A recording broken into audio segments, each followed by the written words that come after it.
Irmãos, a paz do Senhor, amém? Abra sua Bíblia em Josué, capítulo de número 1, versículo de número 1. Diz assim a palavra: depois da morte de Moisés, servo do Senhor, disse o Senhor a Josué, filho de Num, auxiliar de Moisés: meu servo Moisés está morto. Agora, pois, você e todo este povo preparar-se para atravessar o rio Jordão e entrar na terra que eu estou para dar aos israelitas.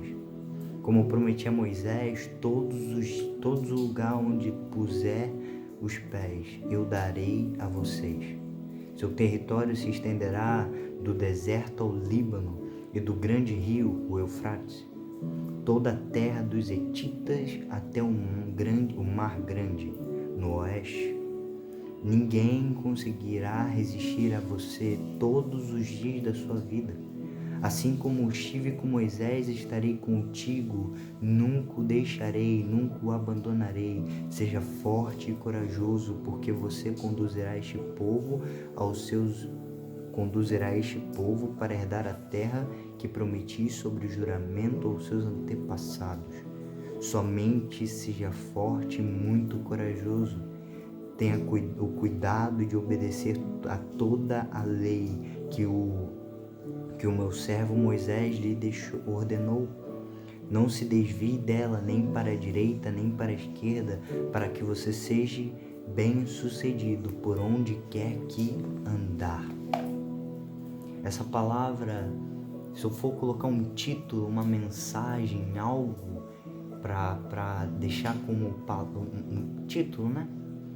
Seria nova estação, novo tempo. E isso é pelo simples fato que aqui é um novo tempo. A partir do momento da morte de Moisés, uma nova etapa dessa passagem pelo deserto até a terra prometida, que esse é o marco. Essa é a parte em que o que se ficou para trás, o que morreu já morreu e agora vem um novo. Uma nova estação há de chegar. Eu não sei qual é a sua, eu não sei qual é a minha, mas o que eu sei é que Deus tem preparado algo novo. E aí eu entendo que tem desafios a ser vencidos. Tem Jordãos a ser ultrapassados, transpassados, e que para um novo tempo chegar eu tenho que entender que novos desafios vão ser estabelecidos, novos problemas vão ser colocados e a gente tem que passar o Jordão, porque o Jordão é que meio que nos transforma para entender que aquilo que acontece não é por minha causa, mas sim por causa de Deus. Que aquilo que é novo não vem porque eu sou bom, mas vem porque Deus é piedoso. E aí, o que é incrível é isso. É que Deus entende, Deus olha para nós e mesmo nós sendo pecadores que somos, Ele tem piedade. Ele tem compaixão ao ponto de olhar para nós arrependidos e querendo mudar, e Deus dá uma chance. Deus dá uma nova chance. E algo que você precisa entender, que para a nova estação ser vivida, para a nova estação chegar, nós precisamos entender que a nova estação não vai ser igual a outra. Que o que passou, o que aconteceu lá atrás não deve se repetir. O que lá na frente a gente vai entender que também Josué diz, olha, perto da morte dele, ele vai olhar para o povo e dizer, olha, Deus fez tudo isso por vocês. E ele lista coisa por coisa, ponto a ponto, tudo aquilo que Deus tinha feito. E aí depois que ele fala tudo, ele olha para o povo e diz, mas se vos parece mal servir esse Deus, escolham a quem vocês vão servir. Ele está deixando uma coisa clara, olha, vocês vão decidir. Se vocês vão servir aos deuses dos amorreus, aos deuses dos vossos pais que ficaram da além do rio, ou os deuses dos amorreus em cuja terra habitai. Porém, eu e a minha casa serviremos ao Senhor. Ele está dizendo assim, olha, não importa a decisão de vocês, não importa o que vocês acham, o que vocês pensam ou deixam de achar, eu escolho a Cristo. É lógico que naquela época não era Cristo, mas ele está dizendo, olha, a minha decisão não é baseada no que vocês acham, no que vocês pensam, é baseada naquilo que eu já vivi, que é o novo de Deus. Josué está dizendo, olha, eu sei o que Deus pode fazer na minha vida, eu sei o que Deus pode fazer. Eu sei quem é Deus, eu sei quem eu sou, e eu sei que sem Ele eu não sou ninguém. E eu entendo isso. E nós precisamos entender que o que passou ficou para trás. É bem óbvio isso quando Deus fala, olha, Moisés está morto. Era bem óbvio isso, mas sabe, Deus estava querendo dizer para Josué, Josué já morreu. Moisés já morreu. Só que agora, prepare-se, porque você vai passar o Jordão. Prepare-se, porque você vai transpassar o Jordão e ainda mais, você vai herdar a terra que prometi aos vossos pais que ficaram além do rio, aos deuses, no caso, aos israelitas. Aquilo que eu prometi a Moisés, eu vou cumprir com você. Aquilo que eu falei para Moisés vai se cumprir com você. Então, seja constante. Deus está dizendo para Josué, se mantenha constante, não se desvie nem para a esquerda nem para a direita, para que seja bem-sucedido por onde quer que for. A gente não entende o poder do constante, daquilo que é constante, daquilo que é para sempre, daquilo que é a vida. Tem gente que vive o evangelho só quando o convém. Tem gente que vive aquilo que é o cristianismo só quando vale a pena. Só quando parece ser vantajoso. Mas a constância é o que realmente prova a nossa fidelidade. A nossa fidelidade não é provada se nós somos constantes agora. Não, a nossa fidelidade é provada quando todos os dias, toda a hora, todo o tempo eu sou fiel. Eu sou crente. Eu não me curvo àquilo que o mundo acha, eu não me curvo às opiniões alheias, eu me curvo àquilo que é a vontade de Deus. Aquilo que é a vontade de Deus para minha vida, aquilo que é a vontade de Deus para minha história, isso sim é que vale a pena, isso sim é que me convém ouvir. Não é ser arrogante e achar que ninguém importa, porque tem sim pessoas que você deve dar ouvidos aqui na Terra. Tem sim pessoas que são praticamente conselheiros de Deus. Não conselheiros de Deus, mas sabe, uns mensageiros que parece que quando nada faz sentido, quando tudo à volta parece perdido, aí Deus manda uma pessoa para te falar, ei, calma. Não é que tudo vai dar certo, mas eu tô fazendo. Espera, eu tô terminando, deixa eu fazer. Deixa eu completar. Deixa eu terminar, deixa eu consertar aquilo que tá errado. Mas sabe, nem tudo aquilo que está errado é Deus que vai consertar. Nem tudo aquilo que está errado é Deus que vai terminar ou consertar. A palavra diz que Deus ele vai consertar o caminho, mas mesmo assim tem coisa que nós devemos fazer. Tem coisas que nós devemos voltar e consertar. Mesmo assim, tem coisas que nós devemos consertar porque é dever nosso praticamente. Não se esqueça de que se tem algo errado, conserte. Se tem algo faltando, completa. Se tem algo errado, faça direito, faça correto. faça o certo. E aí, uma coisa que também é compreendida nesse texto é que as novas estações nem sempre são marcadas por coisas boas. Nem sempre são são iniciadas de maneiras agradáveis. E essa é a prova. A prova está exatamente nesse texto, que mostra que a passagem para o Rio Jordão, a passagem do Rio Jordão para a Terra Prometida é exatamente isso, é a prova de que nem toda novas estações são marcadas por coisas boas, porque essa marca, na verdade, é a morte de alguém.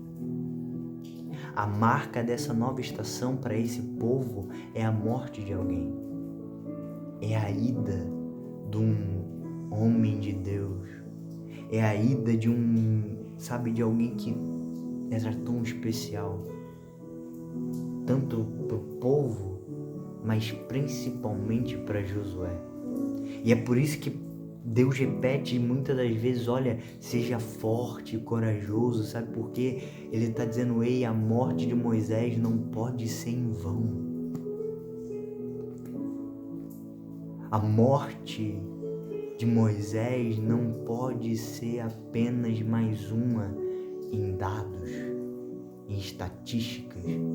A morte de Moisés tem que ser para vocês um novo tempo, um motivo para agora querer de verdade estar junto, estar perto. É óbvio que mesmo assim o povo muitas das vezes foi infiel, mas sabe, o que eu quero que você entenda é que você passe essa mensagem para você, que você entenda que muitas das vezes novas estações não vão ser marcadas por coisas boas, mas que as coisas ruins sejam motivos de você continuar caminhando para rumo à glória, para rumo àquilo que Deus tem preparado para nós, que como João, se eu não me engano, vai dizer, nem olhos viram, nem ouvidos ouviram, nem corações desejaram aquilo que Deus tem preparado para nós. Sabe, é incrível você imaginar isso, mas ao mesmo tempo que muitas pessoas querem viver, também tem muitas pessoas que vão te querer paralisar. Pessoas que vão querer te parar. Porque Satanás, irmão, ele não está brincando. Satanás não quer que você viva uma nova estação, porque ele sabe que quanto mais você vive com Deus, mais você quer. Quanto mais você chega perto, mais perto você quer estar. É uma coisa louca, mas é como se fosse... É uma palavra meio pesada, mas como se fosse um vício. Mas não um vício ruim, de uma coisa ruim, mas uma coisa boa, que você, quanto mais você vive, mais você entende que você precisa. Satanás não brinca, então ele não quer que você viva mais. Deus ele quer que você venha, e ao mesmo tempo Satanás vai querer te puxar para trás, querer te parar, e ele muitas das vezes vai usar pessoas próximas de você, próximas suas, que você na verdade esperaria uma palavra de motivação, de alegria, de continua, siga em frente, e muitas das vezes vai ter pessoas falando, ei, para, não vale a pena. Não tenta fazer isso. Pra quê? Pra que desgastar você? Pra que perder tanto tempo? E uma coisa que você tem que ter certeza é de que novas estações não é tudo tranquilo. Eu sei que eu disse que novas estações não tem nada a ver com a velha, e é verdade, mas sabe, mesmo assim, as novas estações ainda traz consigo novos desafios, novas tempestades, novos desertos, porque é isso que nos faz crescer. Tem muita gente que não entende isso, que desertos é lugar de aprendizado, mas não de morar, de habitar. Deserto é passageiro. Deserto é praticamente uma estação, vamos dizer assim, entre aspas. As batalhas não podem terminar, assim, não pode Na verdade, não é que não pode terminar, desculpa, mas é que as batalhas têm que terminar. As batalhas um dia acabam, as batalhas um dia terminam, mas aí vai chegar uma nova estação, com novas tempestades, com novas batalhas. Isso é um ciclo que praticamente nunca acaba. Isso é um ciclo que praticamente nunca termina. Mas sabe o que é interessante, irmão? É que você um dia vai olhar para trás. E aquilo que eu disse de que a morte de Moisés não pode ser em vão, de que a morte de Moisés não pode ser apenas uma estatística, agora é que você lá na frente um dia vai entender de que você olhando para trás, e eu provavelmente vou viver isso se Deus quiser, de olhar para trás e não ter arrependimento, de olhar para trás e entender que tudo que eu podia fazer eu fiz, tudo que estava ao meu alcance eu vivi, tudo que eu podia fazer eu fiz. Eu cheguei ao meu limite, eu cheguei ao meu estado de limite. E aí você vai olhar para trás e vai ter zero arrependimento. É óbvio, vai ter erros ali e aqui, mas é normal. Mas que não tenha arrependimento, que não tenha, sabe, aquela mão na cabeça e pensar, o que eu fiz? E eu quero terminar te fazendo uma pergunta. Mas antes de fazer essa pergunta, eu quero te deixar uma coisa bem clara, que como a música tocando de fundo diz, eu cuido de ti. Sabe o que é isso? É Deus te dizendo, ei, a nova estação não depende de você. Depende de você apenas para começar, mas o resto é comigo. A maior parte é com Deus. O maior trabalho é do Senhor. O seu é consertar algumas coisas e depois descansar. Descansar, mas mesmo assim trabalhar. Ter paz, mas mesmo assim tendo tempestade. E eu quero terminar dizendo para você, perguntando, você quer viver essa nova estação? Ou você vai ficar aí, parado, no mesmo lugar em que você sempre esteve? Você vai seguir em frente, manter fiel, seguir constante, sem olhar para trás e não ter nenhum arrependimento? Ou você quer viver do mesmo jeito, fazer as mesmas coisas e chegar lá na frente e ter um grande arrependimento de não ter vivido o que poderia ter vivido? Não ter vivido aquilo que Deus desejava para você? Qual é a sua escolha? Qual é a sua decisão de hoje? Irmão, que você entenda que vale a pena. Vale a pena um dia, vale a pena, no caso, viver uma vida inteira com Cristo e olhar para trás e falar, combati o bom combate, acabei a carreira e guardei a fé. Isso Paulo disse. E se Deus quiser, você também vai poder dizer. Se Deus quiser, você também vai poder ter a oportunidade de ter esse sentimento de dever cumprido. Em nome de Jesus. Que Deus te abençoe, te guarde.